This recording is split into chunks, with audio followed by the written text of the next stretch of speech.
Right. So Councilmember y'all Parker, should. thank you so much for being with us. Hello, thank you so much. It's good to see both of you. So the one question we're going to start with is, in your administration, what are you going to do about poverty? So my platform is one, comes from the ground up. It's based on lived experience, and I'm proud to have the intergovernmental experience and track record of having already delivered on many of the issues you're going to hear me speak about. That is that a Parker administration will provide a safer, cleaner, and greener city that gives us access to economic opportunity for all. How do you address poverty, Cherelle? First, city has to be safer because we have to grow the tax base. So what does growing the tax base look like? Cherelle, we need more businesses to open here. We need more people to choose Philadelphia. We need businesses creating jobs here in the city of Philadelphia that give our people access to making a living wage. And I'm not just talking about 15. I supported the fight for 15 before the fight for 15 became a thing. If you would check, and look at the MIT living wage calculator, it will tell you that 15 is not even the number anymore. It's more like 17. I don't know if it's 51 or 81. So we need job creation that will put people on a path to self-sufficiency. You can't encourage a business or anybody to want to live here, work here, own a business here, invest here in a city that they don't feel safe in. So safety has economic impacts as well. Cleaner. Who wants to be in a dirty city? That whole Philadelphia narrative. And so, we would clearly make that a priority and have already delivered on that and have already delivered on a plan to make Philadelphia safer, greener. I'm unapologetic that I like things to be aesthetically appealing. Aside from the environmental benefits of Philadelphia being a greener city, that is something that we've already worked towards, but there's also economic impact there. Cherelle, what are you talking about? There's a project called MAC2. Please promise me that you all will research this. It's about clean hydrogen, and we're working on getting a center, a hub is what they call it. A hub here, Delaware, Jersey, Pennsylvania, through President Biden's Infrastructure Act and some other federal policy. We're trying to secure about $1 billion to develop a hub. Listen, processing, story, employing the use of clean hydrogen. When have you ever seen a true blue-green alliance? And it's funny, I have on blue and green today. That wasn't, I'm telling you, I didn't plan that. But environmental community and union community coming together to promote the use of clean hydrogen, listen, that could potentially produce 20,000 jobs, 20,000 jobs, union jobs. So when we say union, that's not only a family sustaining wage that puts you, in the middle and working class, but that's retirement security through an annuity. That's also health care, that's unemployment compensation, so worker safety training. That's extremely important as well. And then finally, access to economic opportunity for all. You want to reduce violence. You want to improve parents' engagement in children's lives. You want to reduce gun violence overall. Put people on a path to self-sufficiency and give them the ability to not have to depend on government to support themselves and or their families. That will help us see a significant reduction in poverty, along with getting people off of the poverty hamster wheel. Cherelle, what does that look like, in addressing poverty? Every industry growing in the city of Philadelphia, we have to be training our students along with adults. So this is not just think about CTE, career and technical education, and just getting that back in the school district. Extremely important. Standard operating procedure across the board for the school district of Philadelphia. But don't forget about those working adults who are unemployed, underemployed, and or lack access to the training that will prepare them for those jobs that are growing. Cherelle, we don't understand why should we believe you? Give us an example of an industry. Think of biotech and life sciences. I'm at a meeting about 2 months ago. What's the guy's name who was a part of Nutters Admin? Alan Greenberger. He stands up in this meeting. He's with Drexel now, just as an FYI. And I'm listening. He says, well, people don't know that Philadelphia right now is, on par to reach Boston as it relates to the growth and being the epicenter of the growth and development of life sciences and biotech industries. And I look and so that competitive thing comes, up in me. Wait a minute, you mean to tell me this is, a place where Philadelphia could be number one? He says, yes. And then he talks about the training opportunities and the salaries. So salaries that you could earn in life sciences and biotech. I begin to say to myself, how? Imagine a lab technician being trained. Listen, I'm not talking about training where you don't earn.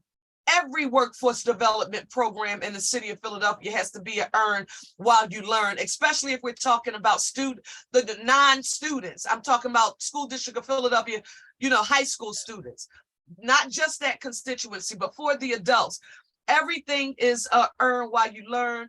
I saw it with the Wistar, Black, predominantly Black and brown, because I had some folks from immigrant communities in my district, 19120, most linguistically diverse zip code in the entire Commonwealth, who are part of this program, and they're being trained as lab technicians, making $16, $17 an hour now. When the 10-week training is over, guess what? Guaranteed job at the Navy Yard, making $23, $24 an hour with, guess what? Stock options. Not we hope to employ you like some of these other for-profit, go to Penn. I'm sorry, I shouldn't use their names. Take their names out. You can't put that in my interview. I didn't mean to say the names. But these for-profit training programs where you take all of these student loans out, you go into debt, like I'll be in debt for the rest of my life paying the University of Pennsylvania, for my having to pay for my master's degree. But these folks will go through this training program with a guaranteed career opportunity at the end of it, and they're being paid now. So that's what we're talking about, Lawrence and Denise. We're talking about putting people on a path to self-sufficiency and marrying workforce development to every industry that's growing in the city of Philadelphia. That's how we do it, in my very humble opinion. And I apologize for being so long-winded, but I'm not a yes or no person. These things are so complex. So thank you all for giving me the opportunity to really explain what I'm saying. Well, thank You want to you. go first? Sure. I guess my first question starts about the minimum wage.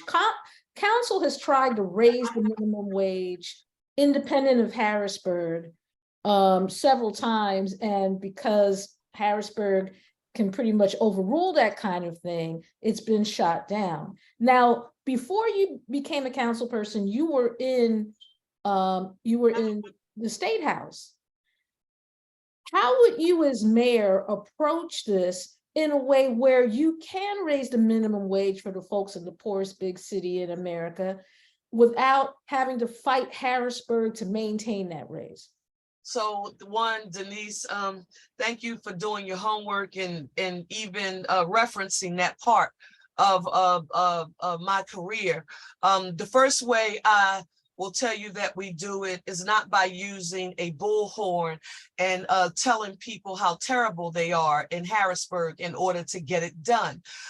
Fortunately, I have experience in this area and have been successful in other areas in finding that common ground from a bipartisan perspective. And for the benefit of your viewing audience, I want them to be able to know that when you're in Harrisburg, you're talking about Democrats and Republicans, and you need votes on both sides of the aisle. Even with my good friend, who I've worked with, my friend of almost 20 years, Josh Shapiro, being the governor, that's a great start for us. But you do it by recognizing that government alone can't be the advocate for increasing the minimum wage, in the city of Philadelphia alone. Now, and thank you for also recognizing that we have done that in the city. I'll introduce that legislation in city council, work very closely with council member Mark Squilla on that issue along with the administration. So we have done it for all city of Philadelphia contractors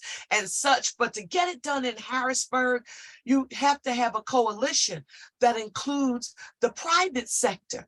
The business and local and state government have to come together as advocates and figure out different lanes. And we have to all be singing from the same sheet of music, and that calls for an executive who knows how to bring people together. Cherelle, how do you know it will work? And people hate when I talk to myself in the third person, but this is how my mind works. How do you do it? The same way we did it to get the cigarette tax passed, when their schools wouldn't open without a new dedicated recurring revenue source.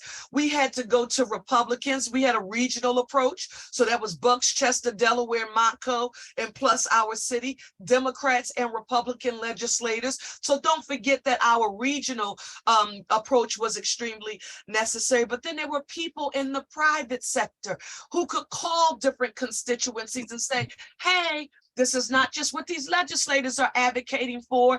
This is the economic impact that this policy decision that you will make. This is how it impacts our ability to grow Philadelphia's tax base, our regional tax base, so that we can do more and contribute more to the entire Commonwealth. You can't make it just about us, nor can you just go with it's just the right thing to do, because there will always be people who philosophically agree to disagree with you for whatever reason. So how do you make it matter to the Commonwealth? You make it matter by acknowledging that Southeastern Pennsylvania is the primary economic generator for the entire economy in the Commonwealth of Pennsylvania. So you make it matter because and affirm that it makes good economic sense. So it's worth taxpayer dollars and it's worth their vote. But it can't just be a quote unquote Philly thing. We did that for the cigarette tax. We did that for the $2.3 billion in annual revenue that would be dedicated to fixing roads, bridges, and highways under Act 89. That was our transportation bill. We got a multimodal fund and dedicated funding for mass transit for SEPTA during that time when they had no capital, budget to improve all of our cars that were falling apart. Subway, L line, regional rail, and we needed modernization and improvement. We couldn't do it without Act 89. But Denise and Lawrence, Larry, what do you prefer, Lawrence or Larry? Tell me. Larry's good. Larry and Denise, we could not get that done alone, right? I was a member of the Transportation Committee, John Taylor, Keller. I was the subcommittee chair for mass transit. Well, our mass transit system is the largest with SEPTA. Others have systems, but they're much smaller than ours, right? How could we put together a statewide network that said when you do pass that $2.3 billion annual recurring revenue source for roads, bridges, highways, we can't leave out mass transit? Well, we did it by not putting just SEPTA and our interests alone in it. So that's how I would get it done, Denise, not using a bullhorn to shout people down, but using the convening power. I did that as chair of the Philadelphia delegation. I'll do it as mayor of the city. And quite frankly, I'm the only candidate in this race for mayor who has a track record of delivering, because no one has had that experience. It's different when you read a white paper and say, these are the instructions. It's different when somebody's giving you advice, but when you have the lived experience and have gotten it done, that makes you feel damn good that you have the ability to deliver for your city in the future because you've already demonstrated that you could. Okay. You mentioned or alluded to regionalism. Regionalism is something that we've talked about a lot as a city. Mayor Nutter was a really big proponent of it, but it didn't really seem to go anywhere. How will you, how will you bring forth some form of regionalism to do, what you, because you're right, it's better if you go as part of a group, but how do you get that group together? Again, recognizing that being mayor of the city of Philadelphia is not about simply being the CEO. It's actually also about being a CIC, that's cheerleader in chief of the city. Ed Rendell did it. Thank you for acknowledging Michael Nutter and his communication about regionalism. And I think it did yield some support for us because, it was during his tenure in mayor when much of what I accomplished as chair of the Philadelphia delegation, I don't care if we're talking about sales tax revenue, that 120 million for the school district, negotiating that deal, which I am proud of, working directly with Council President Clark and ensuring that after that 120 million from the sales tax went to the school district, we could use the rest of the dollars after we paid the debt service on our borrowing.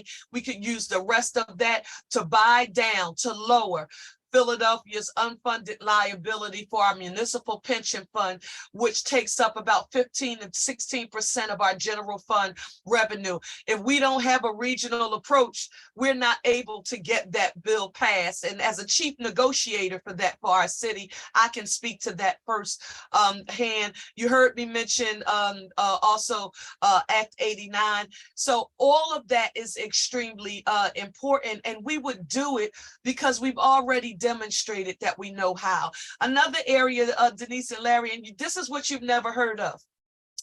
How many of you, well, the first time I went and I'm having a meeting with some folks about Kensington and our opioid crisis, homelessness, they begin to tell me that 50% of the people who are in Kensington right now suffering from the opioid crisis and the homelessness, that they are not from Philadelphia, that many of them are from the 5-county area. Then I don't know how many of you, maybe about 3.5 weeks to a month ago, some residents who lived there said, Cherelle, there was a report, I'm working to track down the data that was reported on our news, a major news outlet here, that 75% of the people who are there are not Philadelphia residents. Well, one, you tell me, when are you familiar with anyone who represents that region taking the initiative to address this issue from a regional perspective by saying, look, we know where this population in particular is coming from. When we're making an appeal to Harrisburg, when we're making an appeal to the federal government about solving this issue, we need to bring all of the regional elected and civic leaders together to figure out how we solve this problem financially, because Philadelphia shouldn't have to carry it. We can't carry it. We can't afford to carry it. It's not like we have a well that doesn't run dry if we don't grow the tax base, right? How do we do it together?